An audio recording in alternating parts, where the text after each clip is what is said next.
2025 March 31 Kerala സംസ്ഥാനം സമ്പൂർണ്ണ ശുചിത്വ സംസ്ഥാനമായി പ്രഖ്യാപിക്കുന്നതിന്റെ ഭാഗമായി കൊരട്ടി പഞ്ചായത്തിൽ ശുചിത്വ സന്ദേശ പദയാത്ര സംഘടിപ്പിച്ചു. Koratty panchayat president P C. ബിജു ക്യാപ്റ്റനായിട്ടുള്ള ജാഥയ്ക്ക് കൊരട്ടി സെന്റർ, മഞ്ഞളിക്കെട്ട്, ദേവമാത, വഴിച്ചാൽ ചിറങ്ങര എന്നിവിടങ്ങളിൽ സ്വീകരണം.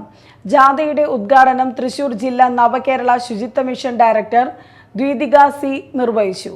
Koratty panchayat president P C. ബിജു അധ്യക്ഷത വഹിച്ചു. പാലക്കാട് IRTC മേഖലാ കോർഡിനേറ്റർ വി.കെ. സോമനാഥ് മുഖ്യപ്രഭാഷണം നടത്തി.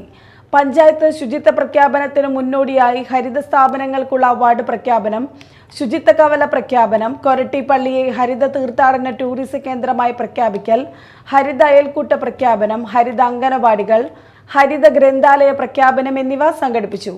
കൊരട്ടി പഞ്ചായത്തിലെ മികച്ച ഹരിത സ്കൂളായി കൊരട്ടി പഞ്ചായത്ത് സ്കൂളിനെയും ഹരിത സ്ഥാപനമായി പൊങ്ങി നൈപുണ്യ കോളേജിനെയും മികച്ച ഹരിത വാർഡായി വാർഡ് 12 ചെറ്റാരിക്കലിനെയും തെരഞ്ഞെടുത്തു.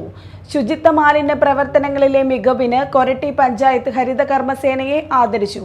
കൊരട്ടി പഞ്ചായത്ത് വൈസ് പ്രസിഡന്റ് ഷൈനി ഷാജി, സ്ഥിരം സമിതി ചെയർമാൻമാർ, പഞ്ചായത്ത് അംഗങ്ങൾ എന്നിവർ പ്രസംഗിച്ചു.